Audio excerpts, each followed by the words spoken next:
Hello everyone, exam warrior में आप सभी का स्वागत है। दोस्तों, आज के इस वीडियो में हम बिहार पुलिस में पूछे गए पॉलिटी के प्रीवियस ईयर के प्रश्नों को देखेंगे। साथ ही कुछ नए प्रश्नों को भी देखेंगे जो अक्सर एग्जाम में पूछे जाते हैं। इसके पहले की वीडियो हमने ज्योग्राफी के प्रीवियस ईयर क्वेश्चन को देखा था। यदि आपने वो वीडियो नहीं देखी है तो प्लीज चैनल पर जाके देख सकते हैं। तो चलिए शुरू करते हैं। आज का हमारा पहला प्रश्न है, राज्यसभा के सेवानिवृत्त होने वाले सदस्यों के संबंध में निम्न में से कौन सा कथन सत्य है। यह बिहार पुलिस 2021 में पूछा गया प्रश्न है। ऑप्शन है, उनका पुनः मनोनयन नहीं हो सकता, तो ये गलत हो जाएगा। वे 2 ही बार पुनः मनोनीत हो सकते हैं, ये भी गलत है। उनका कितनी भी बार पुनः मनोनयन हो सकता है, वो यानी वे कितनी बार भी चुने जा सकते हैं, तो इसका राइट आंसर हो जाएगा ऑप्शन सी। अगर हम राज्यसभा की बात करें तो ये संसद का उच्च सदन है और इसका उल्लेख किस अनुच्छेद में मिलता है, तो संविधान के 80 अनुच्छेद में इसका उल्लेख मिलता है। और अधिकतम संख्या कितनी है इनके सदस्यों की, तो 250, और वर्तमान में कितना है, तो 243। और इसमें 12 सदस्य जो है ये राष्ट्रपति द्वारा मनोनीत किए जाते हैं। और राज्यसभा ये अस्थायी सदन है। कैसा सदन है, तो अस्थायी सदन है। और क्योंकि इसका विघटन नहीं किया जा सकता और इसके सदस्यों का कार्यकाल 6 वर्ष होता है। ध्यान रखिए, ये स्थायी सदन, लेकिन इसके सदस्यों का कार्यकाल कितना होता है, तो 6 वर्ष होता है। और प्रत्येक 2 वर्ष बाद 1/3 सदस्य जो है सेवानिवृत्त हो जाते हैं। और इनके सदस्यों के बनने के लिए, यानी राज्यसभा के सदस्यों की उम्र कितनी होनी चाहिए, तो 30 वर्ष होनी चाहिए। ठीक है, ये न्यूनतम है। नेक्स्ट है, केंद्र सूची के विषयों के संदर्भ में सर्वोच्च न्यायालय के क्षेत्राधिकार एवं शक्तियों को कौन विस्तृत कर सकता है, तो इसका राइट आंसर हो जाएगा ऑप्शन बी, संसद कर सकता है। अगर हम बात करें केंद्र व राज्य के बीच शक्तियों का बंटवारा, इसका उल्लेख किस अनुसूची में मिलता है, तो अनुसूची 7 में इसका उल्लेख मिलता है। और इसी में केंद्र सूची, राज्य सूची और समवर्ती सूची का उल्लेख मिलता है। कितनी अनुसूचियां हैं, तो केंद्र सूची, राज्य सूची और समवर्ती सूची। ठीक है, और वर्तमान में केंद्र सूची में कितने विषय हैं, तो 100 विषय हैं। और राज्य सूची में कितने विषय हैं, 61 विषय हैं। और समवर्ती सूची में 52 विषय हैं। आप इसको भी ध्यान रखिएगा। अगला प्रश्न है, भारतीय संविधान के निम्न में से कौन से अनुच्छेद के अंतर्गत नागरिक अपने मौलिक अधिकारों की रक्षा के लिए उच्च न्यायालय में याचिका दायर कर सकते हैं। ध्यान रखिए, यहाँ हाई कोर्ट पूछा है। ठीक है, तो इसका राइट आंसर हो जाएगा ऑप्शन सी, अनुच्छेद 226 के तहत। अगर यहाँ सुप्रीम कोर्ट पूछा होता तो सुप्रीम कोर्ट पूछा होता तो आर्टिकल 32 होता। ठीक है, नेक्स्ट है, कौन सा भारत के राष्ट्रपति की क्षमादान की शक्ति का सिद्धांत नहीं है, तो इसका राइट आंसर हो जाएगा ऑप्शन डी, दया के लिए याचिकाकर्ता को राष्ट्रपति के समक्ष मौखिक सुनवाई का अधिकार। यह मौखिक सुनवाई नहीं होती, लिखित सुनवाई होती है। ठीक है, और राष्ट्रपति को क्षमादान शक्ति ये किस आर्टिकल के तहत शक्ति प्राप्त है, तो आर्टिकल 72 के तहत यह शक्ति प्राप्त है राष्ट्रपति को। ठीक है, नेक्स्ट है, किस वर्ष तक के लिए लोकसभा के निर्वाचन क्षेत्रों के परिसीमन की प्रक्रिया को स्थगित कर दिया गया है, तो इसका राइट आंसर हो जाएगा ऑप्शन सी, 2026 तक। और यह किस संविधान संशोधन के तहत, तो 84वें संविधान संशोधन के तहत यह किया गया था। अगला प्रश्न है, किस संविधान संशोधन ने अनुच्छेद 14, 19 और 31 के तहत प्रदत्त मूल अधिकारों पर नीति निर्देशक तत्वों को कानूनी वरीयता प्रदान की है, तो इसका राइट आंसर हो जाएगा ऑप्शन बी, 25वें संविधान संशोधन। यह कब हुआ था, 1971 में यह हुआ था। अगर हम बात करें नीति निर्देशक तत्व की, यानी डीपीएसपी की, तो ये किसमें है, तो संविधान के भाग 4 में है। अनुच्छेद की बात करें तो 36 से लेकर 51 तक इसका अनुच्छेद है। और यह किस देश से लिया गया है, तो आयरलैंड से लिया गया है। अब मूल अधिकार की बात करें तो ये किस भाग में है, तो भाग 3 में इसका उल्लेख मिलता है। अनुच्छेद की बात करें तो 12 से 36 तक। और कहां से लिया गया है, तो अमेरिका से यह लिया गया है। आप इसको भी ध्यान रखिएगा। अगला प्रश्न है, निम्न में से कौन सा मूल अधिकार आपातकाल के समय भी निलंबित नहीं हो सकता। पूछ रहा है आपातकाल के समय कौन सा मूल अधिकार निलंबित नहीं हो सकता, तो कौन कौन से हैं, तो आर्टिकल 20 और 21 निलंबित नहीं हो सकते हैं। तो इसका राइट आंसर हो जाएगा ऑप्शन ए, जीवन की सुरक्षा का अधिकार। ठीक है, ऑप्शन ए इसका राइट आंसर हो जाएगा। और हम बात करें आपात उपबंधों की, तो ये 3 श्रेणी में विभाजित किया गया है। कौन कौन से, राष्ट्रीय आपातकाल, और दूसरा है राष्ट्रपति शासन, और तीसरा है वित्तीय आपातकाल। और राष्ट्रीय आपातकाल आर्टिकल कौन सा है, 352, और राष्ट्रपति शासन आर्टिकल 356, और वित्तीय आपातकाल आर्टिकल 360 में इसका उल्लेख मिलता है। आप इसको भी ध्यान रखिएगा, मोस्ट इंपॉर्टेंट प्रश्न है। अगला प्रश्न है, निम्न में से कौन सा प्रस्ताव सिर्फ लोकसभा में ही अनुमोदित हो सकता है, तो इसका राइट आंसर हो जाएगा ऑप्शन बी, 1 और 4, यानी निंदा प्रस्ताव और अविश्वास प्रस्ताव। पहली बार अविश्वास प्रस्ताव 1963 में लाया गया था जवाहरलाल नेहरू के खिलाफ। ठीक है, अगर यह अविश्वास प्रस्ताव पारित हो जाता है तो पूरे मंत्रिपरिषद को इस्तीफा देना पड़ता है। ध्यान रखिए, पूरे मंत्रिपरिषद को इस्तीफा देना पड़ता है अगर यह पास हो जाता है। और निंदा प्रस्ताव अगर पास हो जाता है तो पूरे मंत्रिपरिषद को इस्तीफा नहीं देना पड़ता है। अगला प्रश्न है, विधान परिषद की न्यूनतम सदस्य संख्या निर्धारित है, यानी विधान परिषद की न्यूनतम सदस्य संख्या कितनी है? तो 40 होनी चाहिए। राज्य विधान परिषद का आकार राज्य की विधान सभा में स्थित सदस्यों की कुल संख्या के 1/3 से अधिक नहीं हो सकती। कितनी हो सकती? कुल विधानसभा के सदस्यों की 1/3 से अधिक नहीं हो सकती। और न्यूनतम कितना नहीं हो सकता? तो न्यूनतम 40 नहीं हो सकता। ठीक है, इससे नीचे नहीं हो सकता है। अगर हम बात करें विधानसभा की तो अधिकतम 500 हो सकती है विधानसभा की संख्या, और न्यूनतम कितनी हो सकती है? तो 60 हो। आप इसको भी ध्यान रखिएगा। अगला प्रश्न है, राज्य पुनर्गठन आयोग 1956 की सिफारिशों के बाद बिहार विधानसभा के निर्वाचित सदस्यों की संख्या थी, तो कितनी संख्या थी? तो इसका राइट आंसर हो जाएगा ऑप्शन सी 318। अगर हम बात करें राज्य पुनर्आयोग की, ठीक है, इसका गठन कब किया गया था?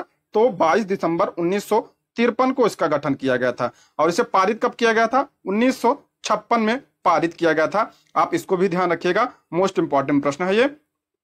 अगला प्रश्न है, अध्यक्ष और उपाध्यक्ष की अनुपस्थिति में उसके कार्य करता है, यानी जब अध्यक्ष, लोकसभा की बात हो रही है, अध्यक्ष और उपाध्यक्ष की नहीं होते हैं तो उसका कार्य कौन करता है? तो इसका राइट आंसर हो जाएगा ऑप्शन डी, राष्ट्रपति जिस व्यक्ति को नियुक्त करें। ध्यान रखिए, जब दोनों अनुपस्थित होते हैं तो 10 वरिष्ठ सदस्यों के पैनल में राष्ट्रपति जिन्हें चयनित करें वही अध्यक्षता करे। कहीं कहीं का आपको आंसर सदस्य का वरिष्ठतम सदस्य मिलेगा, सदन का वरिष्ठतम सदस्य मिलेगा, लेकिन ये गलत है। राष्ट्रपति जिस व्यक्ति को नियुक्त करे, राष्ट्रपति नियुक्त करता है वरिष्ठतम सदस्यों में से। ठीक है, तो इसका राइट आंसर हो जाएगा ऑप्शन डी। अगला प्रश्न है, 1961 में पहली बार दोनों सदनों में गतिरोध दूर करने के लिए संयुक्त अधिवेशन किस विधेयक के लिए बुलाया गया था? तो कब बुलाया गया था? तो इसका राइट आंसर हो जाएगा ऑप्शन सी, दहेज निरोधक विधेयक। कब? 1961 में बुलाया गया था। अब तक 3 बार संयुक्त अधिवेशन बुलाया जा चुका है। कब कब? एक तो 1978 में, आप ध्यान रखिए 1978 में बैंकिंग सेवा आयोग विधेयक था, और उस समय मोरारजी देसाई के समय में यह आया था। और अगला था 2002 में का ये आतंकवाद निवारक विधेयक के संदर्भ में या संयुक्त अधिवेशन बुलाया गया था अटल बिहारी वाजपेयी के समय में। और अब बात करें हम संयुक्त अधिवेशन, तो ये किस आर्टिकल के तहत? आर्टिकल 108 के तहत बुलाया जाता है। किसके द्वारा? तो राष्ट्रपति बुलाता है। ध्यान रखिए, कौन बुलाता है? राष्ट्रपति बुलाता है। और लेकिन इसकी अध्यक्षता कौन करता है? तो इसकी अध्यक्षता लोकसभा अध्यक्ष करता है। इन दोनों को आप ध्यान रखिएगा, बुलाता राष्ट्रपति है लेकिन अध्यक्षता कौन करता है? तो लोकसभा अध्यक्ष करता है। और यह सिर्फ साधारण विधेयक पर ही लाया जा सकता है। ठीक है, धन विधेयक वगैरह पर नहीं लाया जा सकता है। अगला प्रश्न है, मुख्य निर्वाचन आयुक्त अथवा 2 अन्य चुनाव आयुक्तों के मध्य मतभेद होने पर कौन मामले पर निर्णय करता है? तो इसका राइट आंसर हो जाएगा ऑप्शन बी, बहुमत से आयोग, यानी चुनाव आयोग स्वयं जो है इसका निर्धारण करता है। बात करें अगर हम निर्वाचन आयोग या चुनाव आयोग की, तो इसकी स्थापना कब हुई थी? 25 जनवरी 1950 को चुनाव आयोग की स्थापना की गई थी। और वर्तमान में मुख्य चुनाव आयुक्त कौन है? राजीव कुमार हैं। आप इसको भी ध्यान रखिएगा।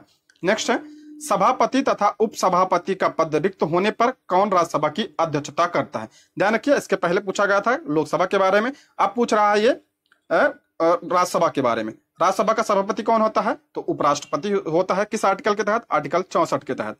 और ठीक है, और अब इसका राइट आंसर देखते हैं, तो इसका राइट आंसर हो जाएगा ऑप्शन डी, राष्ट्रपति द्वारा इस उद्देश्य के लिए नियुक्त सदन का सदस्य, यहाँ सदन का सदस्य होगा। ठीक है, इसका राइट आंसर हो जाएगा ऑप्शन डी।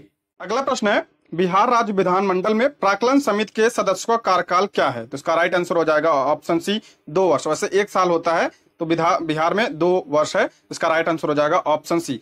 प्राक्कलन समिति यह सबसे बड़ी समिति होती है। अगला प्रश्न है, भारतीय संविधान में कौन सा मूल अधिकार मानव के दुर्व्यापार को निषिद्ध करता है? तो कौन निषिद्ध करता है? इसका राइट आंसर हो जाएगा ऑप्शन ए, शोषण के विरुद्ध अधिकार। किस आर्टिकल में है? तो आर्टिकल 23 और 24 में। अगला प्रश्न है, किस समिति ने पंचायती राज चुनाव में राजनीतिक दलों की सहभागिता की अनुशंसा की थी? तो इसका राइट आंसर हो जाएगा किसने की थी?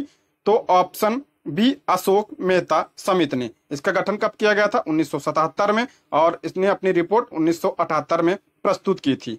अगर बात करें अशोक मेहता समिति की, तो पंचायती व्यवस्था में द्वि मॉडल की बात कही थी, और त्रिस्तरीय मॉडल कितने बात की थी? तो बलवंत राय मेहता समिति ने। अगला प्रश्न है, भारतीय संविधान में केंद्रीकृत प्रवृत्तियों वाला संघ के रूप में किसने परिभाषित किया था? कह रहा है भारतीय संविधान को केंद्रीकृत प्रवृत्तियों वाला संघ के रूप में किसने परिभाषित किया था? तो इसका राइट आंसर हो जाएगा ऑप्शन डी, आइवर जेनिंग्स ने। अगला प्रश्न है, संविधान सभा का प्रथम अधिवेशन किसकी अध्यक्षता में संपन्न हुआ था? मोस्ट इंपॉर्टेंट प्रश्न है, अक्सर एग्जाम में पूछा जाता है। तो इसका राइट आंसर हो जाएगा क्या? ऑप्शन सी, डॉक्टर सच्चिदानंद सिन्हा। और हम बात करें संविधान सभा की, तो संविधान सभा की का गठन किसके अनुसार हुआ था? कैबिनेट मिशन के अनुसार। कैबिनेट मिशन कब आया था? 1946 में आया था। और संविधान सभा का प्रथम अधिवेशन कब हुआ था? तो 9 दिसंबर 1946 को हुआ था। और इसकी अध्यक्षता किसने की थी? तो सच्चिदानंद सिन्हा ने की थी। और ये अस्थायी सदस्य थे। और 11 दिसंबर 1946 को जो बैठक हुई थी उसमें डॉक्टर राजेंद्र प्रसाद को इसका अस्थायी सदस्य बनाया गया था। अगला प्रश्न है, उच्च न्यायालय के न्यायाधीशों को उनका कार्यकाल समाप्त होने से पहले की अक्षमता अथवा सिद्ध कदाचार के आधार पर उनके कार्यकाल से किसके द्वारा हटाया जा सकता है? किसके द्वारा हटाया जा सकता है? तो इसका राइट आंसर हो जाएगा संसद के दोनों सदनों की सिफारिश पर राष्ट्रपति के द्वारा हटाया जा सकता है। ध्यान रखिए, संसद के दोनों सदनों से विशेष बहुमत द्वारा हटाया जा सकता है। ठीक है। अगला प्रश्न है, उपराष्ट्रपति के निर्वाचक मंडल में होते हैं, यानी उपराष्ट्रपति पूछा, राष्ट्रपति नहीं, उपराष्ट्रपति के निर्वाचक मंडल में कौन होता है? तो इसका राइट आंसर हो जाएगा ऑप्शन सी, दोनों सदनों के निर्वाचित एवं मनोनीत सदस्य। ध्यान रखिए, राष्ट्रपति के निर्वाचक मंडल में मनोनीत सदस्य नहीं होते हैं। ठीक है, इसका राइट आंसर हो जाएगा ऑप्शन सी। अगला प्रश्न है, भारत के प्रथम उप प्रधानमंत्री, ध्यान रखिए प्रथम उप प्रधानमंत्री पूछा, ये बिहार पुलिस 2020 का प्रश्न है। ऑप्शन देख लेते हैं, तो इसका राइट आंसर हो जाएगा ऑप्शन डी, सरदार वल्लभ भाई पटेल प्रथम उप प्रधानमंत्री थे। ठीक है। अगला प्रश्न है, संविधान के किस अनुच्छेद में धन विधेयक को परिभाषित किया गया है? तो इसका राइट आंसर हो जाएगा ऑप्शन ए, आर्टिकल 110 में।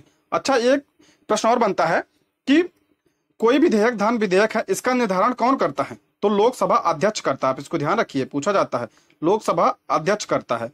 और इसे धन विधेयक को सिर्फ केवल लोकसभा में ही प्रस्तुत किया जा सकता है, राष्ट्रपति के अनुमति। अगला प्रश्न है, भारतीय स्वतंत्रता अधिनियम कब पारित हुआ था? तो इसका राइट आंसर हो जाएगा ऑप्शन बी, 18 जुलाई 1947 को यह पारित हुआ था, भारतीय स्वतंत्रता अधिनियम। दोस्तों, यदि आप हमारे चैनल पर नए हैं तो प्लीज चैनल को सब्सक्राइब करें, और यदि आपको वीडियो पसंद आती है तो लाइक, शेयर और कमेंट भी करें। और अगर आप इसका पीडीएफ चाहते हैं तो ज्वाइन कीजिए हमारे टेलीग्राम चैनल को, जिसका लिंक आपको डिस्क्रिप्शन बॉक्स या कमेंट बॉक्स में मिल जाएगा। दोस्तों, हमने बिहार पुलिस से संबंधित कई सारे प्रैक्टिस सेट करा चुके हैं, अगर आपने वो नहीं देखा प्लीज चैनल पर जाकर देख सकते हैं। अगला प्रश्न है, राज्य चुनाव आयुक्त को हटाया जा सकता है? ध्यान रखिए, इसका राइट आंसर हो जाएगा ऑप्शन सी, उच्च न्यायालय के न्यायाधीशों को हटाने की प्रक्रिया के समान। उच्च न्यायालय हाईकोर्ट के जैसे न्यायाधीश को हटाया जाता है, उसी के अकॉर्डिंग इसको भी हटाया जा सकता है। अगर हम बात करें राज्य चुनाव आयुक्त की, तो इसका उल्लेख संविधान के किस अनुच्छेद में है? तो आर्टिकल 243 के में इसका उल्लेख मिलता है। अगला प्रश्न है, संघ और राज्यों के मध्य विपत्रों के वितरण साइबर कानून किस सूची में आते हैं? तो साइबर कानून किस सूची में आते हैं? तो इसका राइट आंसर हो जाएगा ऑप्शन डी, अवशिष्ट सूची में आते हैं। और अवशिष्ट सूची में पे जो है कानून कौन बनाता है? तो केंद्र सरकार बनाता है। एक होता है साइबर अपराध, साइबर अपराध जो है राज्य सूची का विषय है। अगला प्रश्न है, पटना उच्च न्यायालय बिहार प्रांत का उच्च न्यायालय स्थापित किया, यानी पटना उच्च न्यायालय की स्थापना कब हुई थी? 3 फरवरी 1916 की इसकी स्थापना हुई थी। और वर्तमान में मुख्य न्यायाधीश कौन है? के विनोद चंद्रन वर्तमान में मुख्य न्यायाधीश हैं, आप इसको भी ध्यान रखिएगा। भारतीय संविधान में निम्नलिखित में से किस अनुच्छेद में अल्पसंख्यकों को अपनी रुचि की शिक्षा की स्थापना और प्रशासन करने का अधिकार है? तो इसका राइट आंसर हो जाएगा ऑप्शन डी, अनुच्छेद 30A में, ऑप्शन ए इसका राइट आंसर हो जाएगा। क्या हो जाएगा? ऑप्शन ए। अगला प्रश्न है, लोकसभा का स्पीकर अपना त्यागपत्र घोषित करता है, लोकसभा का स्पीकर अपना त्यागपत्र किसे देता है? तो उपाध्यक्ष को देता है। इसका राइट आंसर हो जाएगा ऑप्शन डी, लोकसभा के उपाध्यक्ष को दे। अगर उपाध्यक्ष को देना होगा तो लोकसभा को देगा, इस अध्यक्ष को देगा। ठीक है। किस समिति ने भारत के संविधान में मूल कर्तव्यों को सम्मिलित करने की सिफारिश की है? तो इसका राइट आंसर हो जाएगा, मोस्ट इंपॉर्टेंट प्रश्न है ये, इसका राइट आंसर हो जाएगा ऑप्शन बी, स्वर्ण सिंह समिति की सिफारिश पर इसे शामिल किया गया था। मूल कर्तव्य पहले संविधान में नहीं था। और तो जोड़ा कब गया इसे? तो 42वें संविधान संशोधन 1976 के तहत इसे जोड़ा गया था। जब जोड़ा गया था तो 10 मूल कर्तव्य को जोड़ा गया था, और वर्तमान में 11 मूल कर्तव्य हैं। और 11वें मूल कर्तव्य को 86वें संविधान संशोधन 2002 के तहत जोड़ा गया था। आप इसको भी ध्यान रखिएगा। और मूल कर्तव्य इस संविधान के किस भाग में है? तो 4A में, यानी 4 में इसका उल्लेख है। अनुच्छेद की बात करें तो 51A में इसका उल्लेख मिलता है। आप इसको भी ध्यान रखिएगा। अगला प्रश्न है, निम्नलिखित में से कौन सी समिति चुनाव सुधारों से संबंधित नहीं है? पूछ रहा है चुनाव सुधारों से संबंधित नहीं है। ऑप्शन देख लेते हैं। इसका राइट आंसर हो जाएगा ऑप्शन सी, वाई के अलग समिति। ठीक है, ये गरीबी से संबंधित है, वाई के अलग समिति। अगला प्रश्न है, भारतीय संविधान की कौन सी अनुसूची राज्यसभा में राज्यों और संघ राज्य क्षेत्रों के स्थान आवंटन से संबंधित है? तो इसका राइट आंसर हो जाएगा ऑप्शन सी, चौथी अनुसूची में। चौथी अनुसूची में राज्यसभा में राज्यों और संघ राज्य क्षेत्र के स्थान का आवंटन है। ये ध्यान रखिए, बहुत ही इंपॉर्टेंट है, यह अक्सर एग्जाम में पूछा जाता है। और अब बात करें अनुसूची कितनी है, तो वर्तमान में कितनी है? तो 12 अनुसूचियां हैं। अगर मूल संविधान की बात करें तो 8 अनुसूचियां थी। ठीक है, तीसरी अनुसूची में शपथ का उल्लेख, जैसे मंत्री वगैरह जो शपथ है वो किसमें है? तो तीसरी अनुसूची में है। और 5वीं अनुसूची में क्या है? अनुसूचित जाति और जनजाति के प्रशासन संबंधी। और 7वीं अनुसूची में क्या है? तो जो केंद्र सूची, राज्य सूची और समवर्ती सूची का उल्लेख किसमें मिलता है? 7वीं अनुसूची में मिलता है। अगला प्रश्न है, भारतीय संविधान में प्रस्तावनाओं को किस देश के संविधान से लिया गया है? यानी प्रस्तावना को कहां से लिया गया है? तो इसका राइट आंसर हो जाएगा ऑप्शन बी, अमेरिका से लिया गया है। अगर पूछा जाए प्रस्तावना की भाषा कहां से ली गई है, तो ऑस्ट्रेलिया से लिया गया है। प्रस्तावना की भाषा ऑस्ट्रेलिया से लिया गया है, आप इसको भी ध्यान रखिएगा। अगला प्रश्न है, बिहार विधानसभा के सत्र की बैठक हेतु गणपूर्ति क्या है? यानी कोरम पूछा है, तो इसका राइट आंसर हो जाएगा ऑप्शन बी, कुल सदस्य संख्या का 1/10 भाग, यानी 10%। अगला है, न्याय मूर्ति पुंछी आयोग किससे संबंधित है? तो यह भी अक्सर एग्जाम में पूछा जाता है, तो इसका राइट आंसर हो जाएगा ऑप्शन ए, केंद्र राज्य संबंध से। अगला प्रश्न है, विश्व का प्रथम लिखित संविधान किस देश का है? तो इसका राइट आंसर हो जाएगा ऑप्शन डी, यूएसए यानी अमेरिका का विश्व का प्रथम लिखित संविधान है। अगर पूछा जाए विश्व का सबसे बड़ा लिखित संविधान कौन सा है, तो भारत का हो जाएगा। अगला प्रश्न है, भारतीय संविधान के अनुच्छेद 368 का संबंध है। दोस्तों हम थोड़ा फास्ट करेंगे क्योंकि क्वेश्चन ज्यादा है, वीडियो ज्यादा लंबी हो जाएगी। और भारतीय संविधान के अनुच्छेद 368 का संबंध किससे है? तो इसका राइट आंसर हो जाएगा ऑप्शन बी, संविधान संशोधन से है। और संविधान संशोधन किस देश से लिया गया है? तो दक्षिण अफ्रीका से लिया गया है, आप इसको भी ध्यान रखिएगा। दोस्तों अगर कोई भी प्रश्न गलत हो जाता है आप उसका उत्तर कमेंट बॉक्स में जरूर बता दीजिएगा। अगला प्रश्न है, निम्न में से कौन सा भारतीय संविधान की विशेषता नहीं है? तो भारतीय संविधान की कौन सी विशेषता नहीं है? मौलिक अधिकार है, मौलिक कर्तव्य भी है, लिखित संविधान और संविधान की सर्वोच्चता भी है भारत में, और प्रतिबद्ध न्यायपालिका नहीं है। इसका राइट आंसर हो जाएगा ऑप्शन डी, प्रतिबद्ध नहीं है, स्वतंत्र न्यायपालिका है भारत में। ठीक है, अगला प्रश्न है, भारत का अनुच्छेद 56 संबंधित है, यानी अनुच्छेद 56 का संबंध किससे है? तो इसका राइट आंसर हो जाएगा ऑप्शन डी, भारत के राष्ट्रपति के कार्यकाल प्रावधान से है अनुच्छेद 56। अगर बात करें राष्ट्रपति का जो पद है किसमें लिखा गया है, तो अनुच्छेद 52 में है इसका उल्लेख। और निर्वाचन का बात करें तो अनुच्छेद 54 में, और निर्वाचन की रीत की बात करें तो आर्टिकल 55 में। अगला प्रश्न है, भाषण और अभिव्यक्ति का अधिकार प्रदत्त है, तो किसमें प्रदत्त है? तो इसका राइट आंसर हो जाएगा ऑप्शन सी, संविधान का अनुच्छेद 19 में या प्रदत्त है। क्या? भाषण और अभिव्यक्ति, यह स्वतंत्रता के अधिकार में आता है। दोस्तों यदि आपको किसी प्रश्न में डाउट है तो उसका नंबर आप कमेंट बॉक्स में लिख दीजिएगा, मैं उसका उत्तर वहीं पे दे दूंगा। ठीक है, अगला प्रश्न है, प्रश्नकाल के ठीक बाद के समय को कहा जाता है, तो क्या कहा जाता है? इसका राइट आंसर हो जाएगा ऑप्शन बी, शून्य काल कहा जाता है। इस अवधि में सांसद बिना किसी पूर्व अनुमति के प्रश्न उठा सकते हैं। यह 12 से 1 बजे का समय होता है। अगला प्रश्न है, बिहार में कुल संसदीय निर्वाचन क्षेत्रों की संख्या, यानी लोकसभा की संख्या पूछा है, तो इसका राइट आंसर हो जाएगा 40 सीटें हैं लोकसभा की, जिसमें कितनी सीटें? 6 सीटें अनुसूचित जाति को आरक्षित की गई हैं। और बात करें हम राज्यसभा की कितनी सीटें हैं, तो 16 हैं राज्यसभा की। अगला प्रश्न है, मौलिक अधिकारों के प्रवर्तन के लिए याचिका रिट जारी की जा सकती है, तो किसके द्वारा? इसका राइट आंसर हो जाएगा ऑप्शन सी, सर्वोच्च न्यायालय और उच्च न्यायालय के द्वारा, यानी सुप्रीम कोर्ट, हाई कोर्ट के द्वारा। सुप्रीम कोर्ट की बात करें तो आर्टिकल 32 के तहत, और उच्च न्यायालय की बात करें तो आर्टिकल 226 के तहत। अगला प्रश्न है, भारत के संविधान में चुनाव प्रणाली का प्रावधान किन अनुच्छेदों में किया गया है? तो इसका राइट आंसर हो जाएगा ऑप्शन सी, अनुच्छेद 324 से 329 में चुनाव प्रणाली का प्रावधान किया गया है। अगर हम बात करें चुनाव आयोग की, तो इसका उल्लेख आर्टिकल 324 में मिलता है, और चुनाव आयोग की स्थापना कब हुई थी? 25 जनवरी 1950 को, इसलिए 25 जनवरी को मतदाता दिवस मनाया जाता है।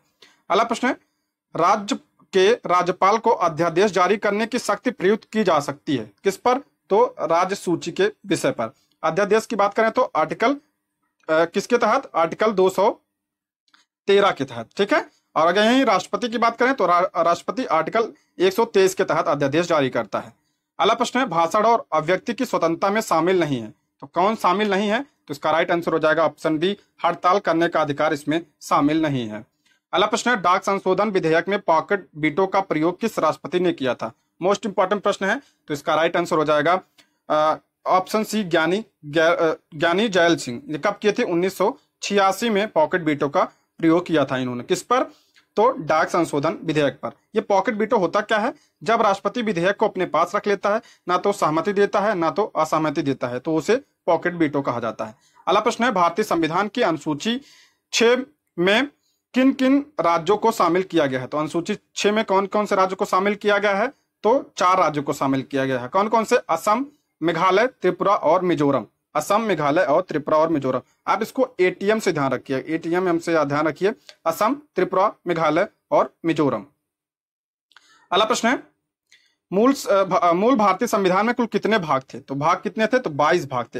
और अनुसूची की बात करें तो 8 अनुसूचियां हैं। वर्तमान में कितने हैं, 22 भाग हैं और 12 अनुसूचियां हैं। आप इसको भी ध्यान रखिए, बिहार पुलिस 2019 में यह पूछा गया। अगला प्रश्न है, मत यानी वोट देने का अधिकार भारतीय संविधान के किस अनुच्छेद में आता है, तो इसका राइट आंसर हो जाएगा ऑप्शन डी, अनुच्छेद 226 में। ध्यान रखिए, एक बात और पूछा जाता है कि वोट देने का अधिकार 21 वर्ष से 18 वर्ष कब किया गया था, तो 61वें संविधान संशोधन 1989 के तहत किया गया था, 21 वर्ष से घटाकर 18 वर्ष। अगला प्रश्न है, अंतर्राज्यीय परिषद का सदस्य नहीं होता है, तो अंतर्राज्यीय परिषद का सदस्य कौन नहीं होता, तो ऑप्शन बी, राज्यपाल नहीं होता है। और अंतर्राज्यीय परिषद का गठन कब किया गया था, 1990 में किया गया था। और आर्टिकल की बात करें तो आर्टिकल 263 में इसका उल्लेख मिलता है। और किसके द्वारा गठन किया जाता है, तो राष्ट्रपति के द्वारा गठन किया जाता है। अगला प्रश्न है, संघ लोक सेवा आयोग के सदस्य अपना इस्तीफा किसे सौंपते हैं, तो किसे सौंपते हैं, तो ऑप्शन बी, राष्ट्रपति को सौंपते हैं। संघ लोक सेवा आयोग की बात करें आर्टिकल 315 से लेकर 323 तक इसका उल्लेख मिलता है। अगला प्रश्न है, महिलाओं के लिए राज्यसभा में पारित आरक्षण विधेयक जिसमें 33% आरक्षण का प्रावधान किया गया का संबंध किससे है, तो इसका राइट आंसर हो जाएगा ऑप्शन सी, संसद एवं विधान सभा से है।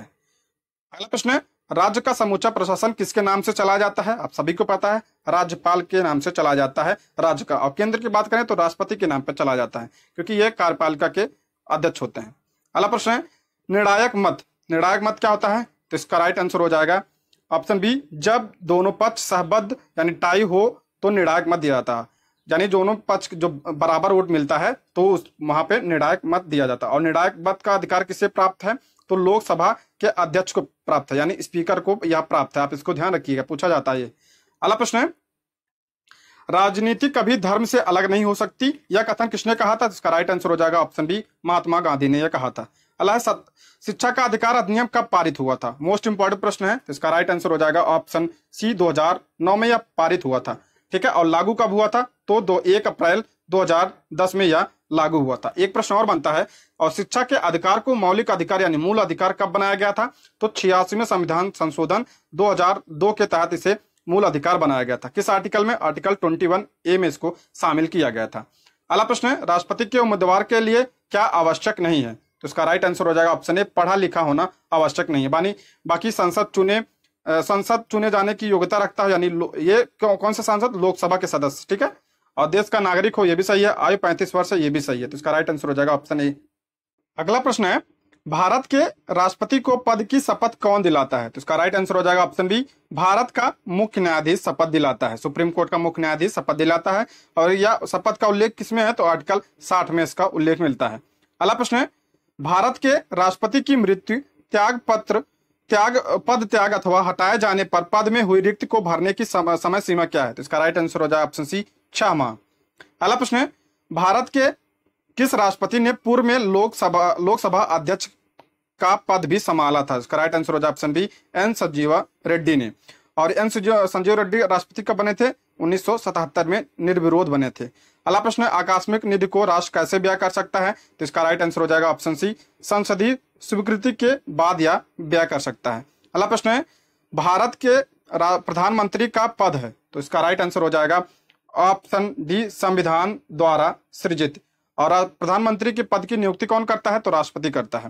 अगला प्रश्न है, भारत में न्यायिक पुनरीक्षण की संकल्पना किस देश से ली गई है? तो इसका राइट आंसर हो जाएगा ऑप्शन सी, संयुक्त राज्य अमेरिका के द्वारा इसे लिया गया है। अगला प्रश्न है, निम्नलिखित में से किसका उल्लेख नीति निषेध तत्व के रूप में नहीं हुआ है? तो किसका नहीं हुआ है? तो इसका राइट आंसर हो जाएगा क्या? ऑप्शन देख लेते हैं। कार्यपालिका से न्यायपालिका का पृथक्करण ये दिया है तो आर्टिकल 50 में। राष्ट्रीय स्मारकों का संरक्षण ये आर्टिकल 49 में दिया है। पर्यावरण संरक्षण किस में दिया है?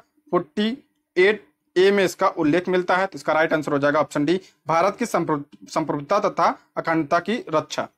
अगला प्रश्न है, द्वैध शासन का प्रावधान किस एक्ट में किया गया है? इसको मैं कई बार करा चुका हूं इतिहास में। इसका राइट आंसर हो जाएगा ऑप्शन सी, भारत शासन एक्ट 1919 के तहत। अगला प्रश्न है, भाषाई आधार पर कौन सा राज्य सर्वप्रथम बना था? इसका राइट आंसर हो जाएगा ऑप्शन बी, आंध्र प्रदेश भाषाई आधार पर सर्वप्रथम राज्य बना था। अगला प्रश्न है, भारतीय नागरिकों के मौलिक अधिकारों पर निम्न में से कौन विवेक संगत प्रतिबंध लगा सकता है? तो इसका राइट आंसर हो जाएगा ऑप्शन सी, संसद इस पे प्रतिबंध लगा सकता है। ध्यान रखिए, मौलिक प्रतिबंध लगा सकता है, ऐसे नहीं। अगला प्रश्न है, कोई व्यक्ति भारतीय नागरिक नहीं होगा यदि वह, यदि क्या होगा? तो इसका राइट आंसर हो जाएगा ऑप्शन सी, स्वेच्छा से दूसरे देश की नागरिकता ग्रहण कर चुका हो तो उसकी नागरिकता समाप्त हो जाती है। अगर नागरिकता की बात करें तो किस में है ये? तो भाग 2 में इसका उल्लेख मिलता है। आर्टिकल की बात करें 5 से 11। और भारत में कैसी नागरिकता है? तो एकल नागरिकता है। और एकल नागरिकता कहां से ली गई है? तो ब्रिटेन से लिया गया है। अगला प्रश्न है, भारत के राष्ट्रपति के चुनाव में निम्नलिखित में से किसका विधान नहीं है? तो किसका विधान नहीं है? तो इसका राइट आंसर हो जाएगा ऑप्शन डी, सभी मतों का सामान्य मूल्य। गुप्त मतदान शामिल है, एकल संगठनीय मत शामिल है और अनुपातिक प्रतिनिधित्व पद्धति भी शामिल है। अगला प्रश्न है, निम्नलिखित में से कौन सा केंद्र द्वारा लगाया और एकत्र किया जाता है किंतु राज्यों और केंद्र के बीच वितरित होता है? तो क्या है? इसका राइट आंसर हो जाएगा ऑप्शन डी, कृषि आय को छोड़कर अन्य आय पर। अगला प्रश्न है, संविधान के द्वारा केंद्र और राज्य के बीच राजस्व का बंटवारा किया गया है अधिकतर। तो इसका क्या हो जाएगा राइट आंसर? इसका राइट आंसर हो जाएगा ऑप्शन सी, भारत सरकार अधिनियम 1935 के अनुसार। अगला प्रश्न है, भारतीय संविधान का कौन सा भाग और अध्याय संघ और राज्य के बीच विधायी संबंध के बारे में है? मोस्ट इंपॉर्टेंट प्रश्न है। तो इसका राइट आंसर हो जाएगा ऑप्शन ए, भाग 11 और अध्याय 1 में इसका उल्लेख मिलता है। अगला प्रश्न है, निम्नलिखित में से कौन भारत के संघ राज्य संबंध से संबंधित नहीं है? कौन सी समिति संबंधित नहीं है? तो इसका राइट आंसर हो जाएगा ऑप्शन सी, इंद्रजीत गुप्ता समिति। और इंद्रजीत गुप्ता समिति का गठन 1998 में किया गया था। ये चुनाव से संबंधित था।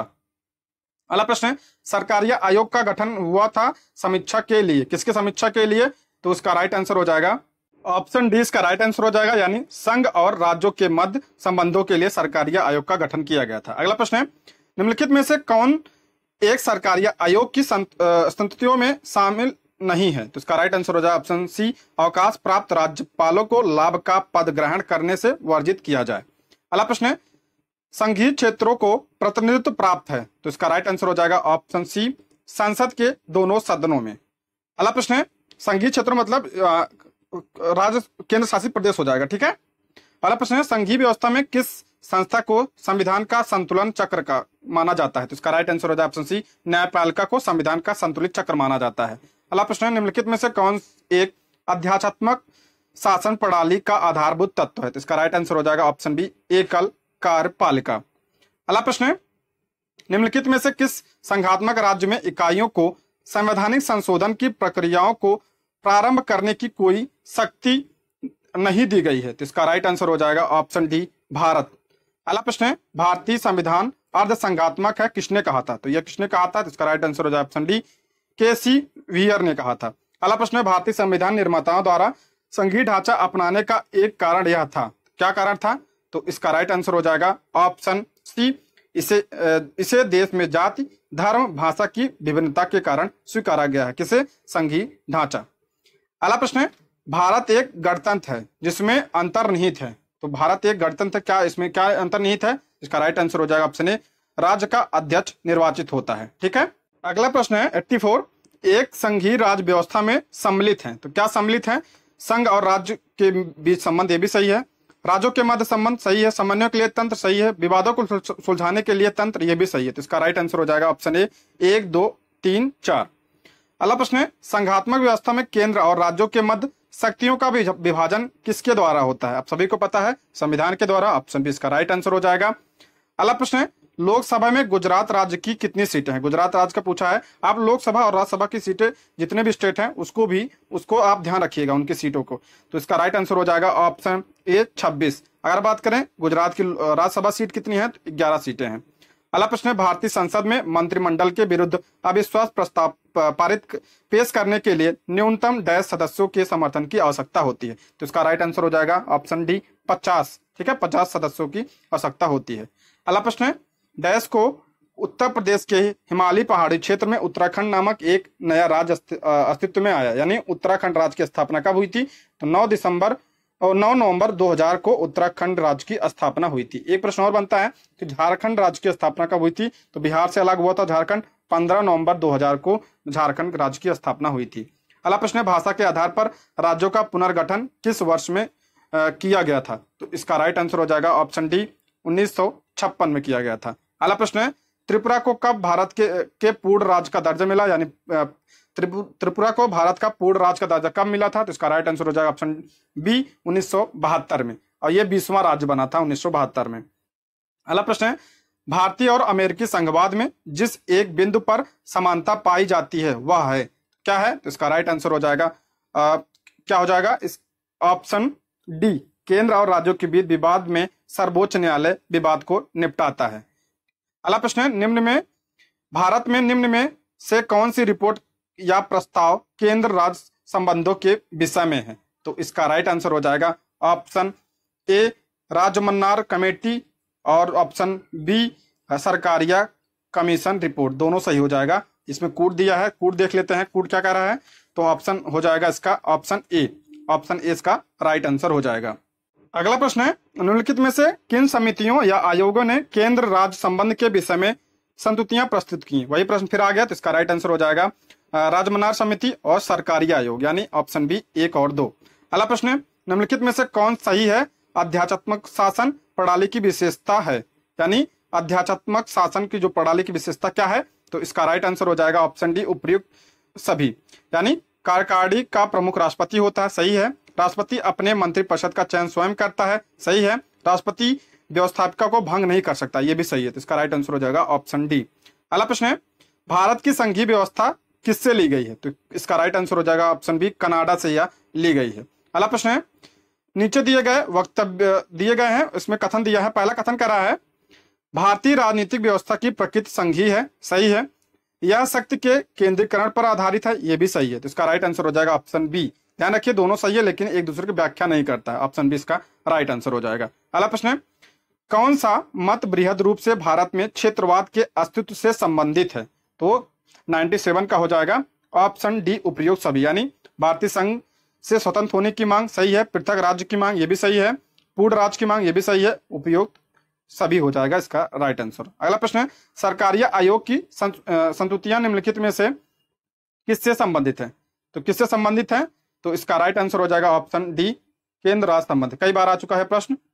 अगला प्रश्न है, केंद्र सरकार और राज्य सरकारों को प्राधिकार प्राप्त है, तो किसके द्वारा? इसका राइट आंसर हो जाएगा ऑप्शन ए भारतीय संविधान से। अगला प्रश्न है, केंद्र व राज्यों के बीच वैधानिक शक्तियों का बंटवारा दिया हुआ है, तो किसमें दिया है? तो अनुसूची 7 में इसका उल्लेख मिलता है, पीछे मैंने बताया था। अगला है, केंद्र तथा राज्यों के बीच शक्तियों के वितरण के लिए भारत का संविधान 3 सूचियों को प्रस्तुत करता है। निम्नलिखित अनुच्छेदों में से कौन से 2 अनुच्छेद शक्तियों के वितरण को विनियमित करते हैं? तो इसका राइट आंसर हो जाएगा ऑप्शन ए अनुच्छेद 245, 246।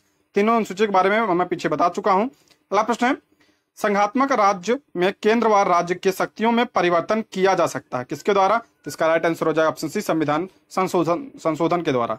अगला है, संघात्मक सरकार का निम्नलिखित में से कौन सा आधार है? तो 103 का राइट आंसर हो जाएगा ऑप्शन डी केंद्र व राज्यों के मध्य संबंध। अगला प्रश्न है, संघात्मक शासन में पाया जाता है, तो संघात्मक शासन में क्या पाया जाता है?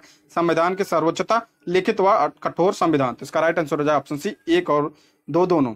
अगला प्रश्न है 105, निम्नलिखित में से कौन सा एक भारत के संविधान का संघीय लक्षण नहीं है? पूछ रहा भारत का संविधान का संघीय लक्षण नहीं कौन सा? ऑप्शन सी एकाहारी नागरिकता। ध्यान रखिए, जो ये संघीय होता है, संघीय आध्यात्मिक शासन होता है, इसमें द्वि नागरिकता होती है, यानी जैसे अमेरिका में दोहरी नागरिकता है, भारत में एकाधी नागरिकता है, ब्रिटेन से लिया गया है। अगला प्रश्न है, निम्नलिखित में से किस एक का कथन है कि संविधान को संघात्मकता के तंग ढांचे में नहीं ढाला गया है? तो किसका है? तो इसका राइट आंसर हो जाएगा ऑप्शन सी, भीमराव अंबेडकर का यह कथन है। अगला प्रश्न है, भारतीय संघीय व्यवस्था अमेरिकी संघीय व्यवस्था से इस प्रकार से भिन्न है कि भारत में अभी पीछे मैंने बताया क्या है, भारत में एकाधी नागरिकता है। प्रश्न है, भारतीय संघवाद बल देता है, तो भारतीय संघवाद जो है किस पर बल देता है? 108 का राइट आंसर हो जाएगा राष्ट्रीय एकता पर, यानी राष्ट्र की एकता पर यह बल देता है। दोस्तों हम थोड़ा फास्ट करेंगे क्योंकि क्वेश्चन बहुत ज्यादा है। अगला प्रश्न है, शून्य काल का अर्थ क्या है? पीछे मैंने बताया था 109 का राइट आंसर क्या हो जाएगा? जब कोई अति महत्वपूर्ण विषय चर्चा के लिए उठाया जाता है। ऑप्शन बी इसका राइट आंसर हो जाएगा। अगला प्रश्न है, लोकसभा में सदस्यों द्वारा निजी विधेयक पेश करने की सूचना अवधि क्या है? तो इसकी सूचना अवधि क्या है? तो इसका राइट आंसर हो जाएगा 1 माह। अगला प्रश्न है, वर्तमान में डैश लोकसभा निर्वाचन क्षेत्र, इस संख्या में 1971 से कोई परिवर्तन नहीं हुआ, तो कितना है? तो ऑप्शन ए 543। अगला प्रश्न है, संविधान द्वारा विचार की गई लोकसभा की अधिकतम संख्या क्या है? अधिकतम संख्या कितनी हो सकती है? पीछे मैंने बताया था 552। अगला है, लोकसभा में कितनी सीटें अनुसूचित जाति और अनुसूचित जनजाति के लिए प्रतिनिधियों के लिए आरक्षित है? तो इसका राइट आंसर हो जाएगा ऑप्शन डी 131। वर्तमान में 47 जो है एसटी के लिए है और कितना 84 एससी के लिए है, आप इसको भी ध्यान रखिएगा। अगला प्रश्न है, लोकसभा के सदस्यों का कार्यकाल कितने वर्षों का होता है? आप सभी को पता है, ऑप्शन डी 5 वर्षों के लिए होता है। अगला प्रश्न है, लोकसभा के पहले स्पीकर कौन थे, यानी अध्यक्ष कौन थे? तो इसका राइट आंसर हो जाएगा ऑप्शन ए जीबी महाबलंकर। और पहले पूछा जाए पहली महिला अध्यक्ष कौन थी? तो मीरा कुमार। अगला प्रश्न है, भारत में निम्न में से किस लोकसभा अध्यक्ष का कुल कार्यकाल सर्वाधिक रहा? तो किसका रहा? इसका राइट आंसर हो जाएगा ऑप्शन डी बलराम झाखड़ का, डॉक्टर बलराम झाखड़ का रहा। ऑप्शन सी इसका राइट आंसर हो जाएगा। अगला प्रश्न है, उत्तर प्रदेश में कुल कितने लोकसभा संसदीय क्षेत्र हैं? तो लोकसभा की सीट कितनी है उत्तर प्रदेश में? 80 है। और विधानसभा और राज्यसभा की कितनी है? तो राज्यसभा की 31 सीटें हैं उत्तर प्रदेश में। अगला प्रश्न है, अगस्त 2018 से राज्यसभा के अध्यक्ष कौन है? तो ये 2018 का पूछा है, तो इसका राइट आंसर हो जाएगा एम वेंकैया नायडू। वर्तमान में कौन है? जगदीप धनखड़ राज्यसभा के अध्यक्ष हैं। अगला प्रश्न, निम्न में से कौन सी राज्यसभा की शक्तियों में से एक है? तो इसका क्या हो जाएगा? 119 का राइट आंसर हो जाएगा ऑप्शन सी। या गैर धन विधेयकों पर विचार और अनुमोदन करता है तथा धन विधेयकों में संशोधन का सुझाव देता है। अगला प्रश्न है, भारत विश्व का विशालतम लोकतांत्रिक प्रजातंत्र है, इसकी प्रथम लोकसभा कब आयोजित की गई थी? तो इसका राइट आंसर हो जाएगा 13 मई 1952 को। इसका राइट आंसर हो जाएगा ऑप्शन सी। अगला प्रश्न है, लोकसभा की सदस्य के लिए उम्मीदवारों की न्यूनतम आयु क्या निर्धारित की गई है? तो लोकसभा का पूछा है, तो इसका राइट आंसर हो जाएगा ऑप्शन बी 25 वर्ष। राज्यसभा की कितनी है? 30 वर्ष है। राष्ट्रपति कितनी है? 35 वर्ष है। अगला प्रश्न, नीलम संजीव रेड्डी भारत के किस नंबर के राष्ट्रपति थे? तो इसका राइट आंसर हो जाएगा ऑप्शन बी 6ठे नंबर के राष्ट्रपति थे। कब बने थे? 1977 मैंने बताया था, निर्विरोध चुने गए थे। अगला प्रश्न है, भारत के राष्ट्रपति द्वारा चरित्र को बदले बिना सजा की मात्रा को कम करना, यानी अनुच्छेद 72 को क्या कहा जाता है? इसका राइट आंसर हो जाएगा ऑप्शन सी क्षमादान। अगला प्रश्न है, श्री राम नाथ कोविंद भारत के किस नंबर के राष्ट्रपति हैं? तो इसका राइट आंसर हो जाएगा 14वें नंबर के ये राष्ट्रपति हैं। और वर्तमान में कौन है? द्रौपदी मुर्मू जी किस नंबर के हैं? तो ये 15वें नंबर की राष्ट्रपति हैं द्रौपदी मुर्मू जी।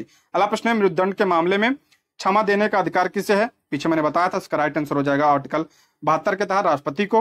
अगला प्रश्न है, भारत के राष्ट्रपति का कार्यकाल कितने वर्ष होता है? तो इसका आप सभी को पता है 5 वर्ष होता है। ऑप्शन सी इसका राइट आंसर हो जाएगा। अगला प्रश्न है, राष्ट्रपति, उपराष्ट्रपति और तीसरा है राज्यसभा के सभी सदस्य उपयुक्त में से कौन अनुपातिक प्रतिनिधित्व प्रणाली के नियमानुसार एकल संक्रमणी के मत के माध्यम से गुप्त मतदान द्वारा किए गए मतदान से चुना जाता है? यानी गुप्त मत किसे? इसका राइट आंसर हो जाएगा 127 का हो जाएगा 1 और 2, यानी राष्ट्रपति और उपराष्ट्रपति का चुनाव इससे होता है। प्रश्न है, भारत का निम्नलिखित में से कौन सा राष्ट्रपति निर्विरोध निर्वाचित हुआ? अभी पीछे मैंने बताया, इसका राइट आंसर हो जाएगा ऑप्शन सी नीलम संजीव रेड्डी।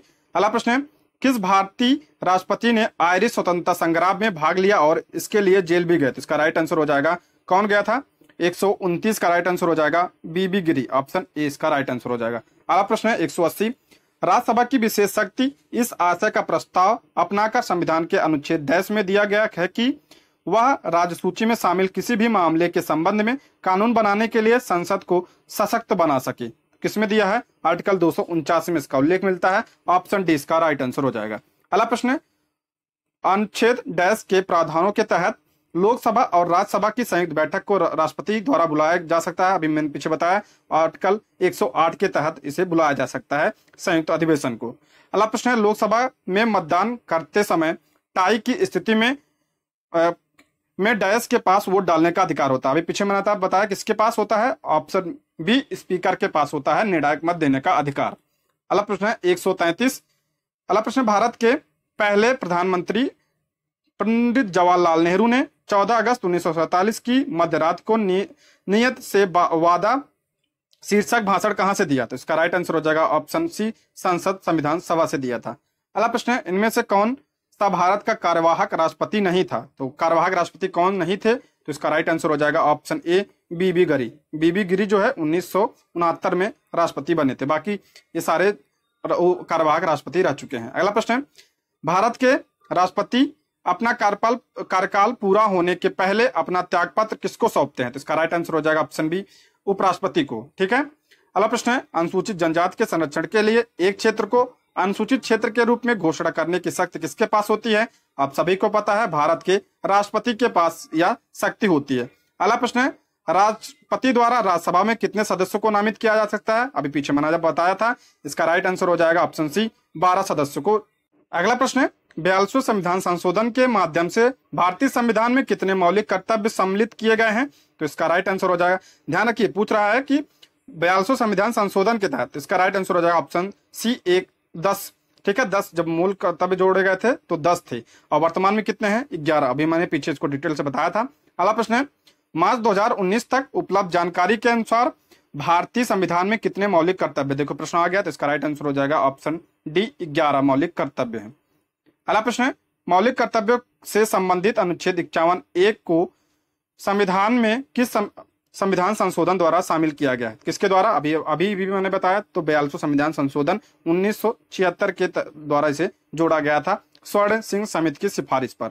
अगला है, राज्यसभा सदस्यता के लिए न्यूनतम आयु कितनी होनी चाहिए? राज्यसभा की बात कर रहा है तो ऑप्शन बी, 30 वर्ष होना चाहिए, और लोकसभा के लिए 25 वर्ष। अगला प्रश्न है, निम्नलिखित में से कौन सी समिति ने मूल कर्तव्यों को संविधान में सम्मिलित करने का सुझाव दिया था? अभी पीछे मैंने बताया स्वर्ण सिंह समिति। वही रिपीटेड क्वेश्चन सारे आ रहे हैं, इसलिए मैं इसको डिटेल में नहीं बता रहा हूं। अगला प्रश्न, निम्न में से किस एक की संतुति के आधार पर मूल कर्तव्यों से संबंधित प्रावधानों को भारत के संविधान में जोड़ा गया? तो इसका राइट आंसर हो जाएगा ऑप्शन बी, स्वर्ण सिंह समिति के आधार पर। अगला प्रश्न है, भारतीय संविधान के अंतर्गत निम्नलिखित में से कौन सा एक मौलिक कर्तव्य नहीं है? तो मौलिक कर्तव्य कौन सा नहीं है? तो ऑप्शन ए, लोक चुनाव में वोट डालना या मौलिक कर्तव्य नहीं है। अगला प्रश्न है, निम्नलिखित में से कौन सा एक राज्य का नीति निषेध तत्व नहीं है? तो कौन सा नहीं है? तो ऑप्शन डी हो जाएगा इसका राइट आंसर। 14 वर्ष की आयु तक के बच्चों को निःशुल्क शिक्षा यह मूल अधिकार है। यहाँ पे अगर होता 6 वर्ष के बच्चों को शिक्षा की बात की गई है नीति निषेध तत्व में। अगला प्रश्न है, भारतीय संविधान का निम्नलिखित में से कौन सा अनुच्छेद मानव के क्रय विक्रय तथा जबरदस्ती मजदूरी कराने का प्रतिबंध लगाता है? तो कौन सा अनुच्छेद लगाता है? तो इसका राइट आंसर हो जाएगा ऑप्शन ए, 23वां अनुच्छेद जो है प्रतिबंध लगाता है। अगला प्रश्न है, भारतीय संविधान का निम्नलिखित में से कौन सा अनुच्छेद विधिक समता यानी कानून के सामने समानता से संबंधित है? आप सभी को पता है आर्टिकल 14, ऑप्शन ए इसका राइट आंसर हो जाएगा। अगला प्रश्न है, कौन सा मौलिक अधिकार अल्पसंख्यकों के हितों के संरक्षण की बात करता है? तो इसका राइट आंसर हो जाएगा सांस्कृतिक और शैक्षिक, इसका राइट आंसर हो जाएगा ऑप्शन डी। अगला प्रश्न, निम्नलिखित में से कौन सा उदाहरण संविधान स्वीकृति मूल अधिकारों का उदाहरण नहीं है? तो 149 का राइट आंसर हो जाएगा ऑप्शन सी, माँ बाप की संपत्ति के उत्तराधिकारी उनके बच्चे होते हैं, ये संविधान में नहीं लिखा है। अगला प्रश्न है, मौलिक अधिकारों को लागू करने के लिए संविधान ने किसे विशेष उत्तरदायित्व सौंपा है? तो आप सभी को पता है, इसका राइट आंसर हो जाएगा ऑप्शन ए, उच्चतम न्यायालय यानी सुप्रीम कोर्ट को। अगला प्रश्न है, भारत के प्रथम उपराष्ट्रपति कौन थे? इसका राइट आंसर हो जाएगा option B, doctor S Radhakrishnan. अगला प्रश्न है, सर्वपल्ली राधाकृष्णन थे। अगला प्रश्न है, लोकसभा या विधानसभा चुनाव में खड़े होने के लिए उम्मीदवार की आयु कम से कम कितनी होनी चाहिए? लोकसभा की बात कर रहा है तो कितना होना चाहिए? 25 वर्ष होनी चाहिए। अगला प्रश्न है, राज्यसभा के पदेन अध्यक्ष कौन होते हैं? इसका राइट आंसर हो जाएगा उपराष्ट्रपति होते हैं, आर्टिकल 64 के तहत। अगला प्रश्न है, लोकसभा में शून्यकाल की अवधि अधिक से अधिक कितनी हो सकती है? तो अधिक से अधिक जो है 1 घंटा हो सकती है। ऑप्शन बी इसका राइट आंसर हो जाएगा। अगला प्रश्न है, भारत के राष्ट्रपति अपना त्यागपत्र किसको संबोधित करते हैं? तो किसको संबोधित करते हैं? अभी पीछे मैंने बताया था। तो इसका राइट आंसर हो जाएगा, ऑप्शन सी, उपराष्ट्रपति को सौंपता है। अगला प्रश्न है, प्रत्येक 2 वर्ष के बाद राज्यसभा के कितने सदस्यगण सेवानिवृत्त हो जाते हैं? पहले प्रश्न में मैंने बताया था। तो इसका राइट आंसर हो जाएगा ऑप्शन सी, 1/3 सदस्य, यानी 1/3 सदस्य प्रत्येक 2 वर्ष बाद। अगला प्रश्न है, उपराष्ट्रपति को अपना कार्यकाल समाप्त होने से पूर्व अपने पद से हटाने का अधिकार निम्नलिखित में से किसके पास है? तो किसके पास है? तो इसका राइट आंसर हो जाएगा ऑप्शन ए, राज्यसभा के पास यह शक्ति है। अगला प्रश्न है, लोकसभा की बैठक बुलाने और सत्रावसान करने अथवा लोकसभा को भंग करने का अधिकार किसे प्राप्त है? किसको प्राप्त है? तो इसका राइट आंसर हो जाएगा ऑप्शन बी, राष्ट्रपति को यह अधिकार प्राप्त है। अगला है, संसद सत्र किस से प्रारंभ होता है? तो इसका राइट आंसर हो जाएगा, किससे प्रारंभ होता है? ऑप्शन बी इसका राइट आंसर हो जाएगा, प्रश्नकाल से यह प्रारंभ होता है। अगला प्रश्न, महान न्यायाधीश की नियुक्ति कौन करता है? इसका राइट आंसर हो जाएगा ऑप्शन बी, राष्ट्रपति महान न्यायाधीश की नियुक्ति करता है। महान न्यायाधीश की बात करें तो आर्टिकल 76 में इसका उल्लेख मिलता है। भारत के महान न्यायाधीश की नियुक्ति किस अनुच्छेद में है? तो इसका राइट आंसर हो जाएगा ऑप्शन सी, अनुच्छेद 76A में इसका उल्लेख मिलता है।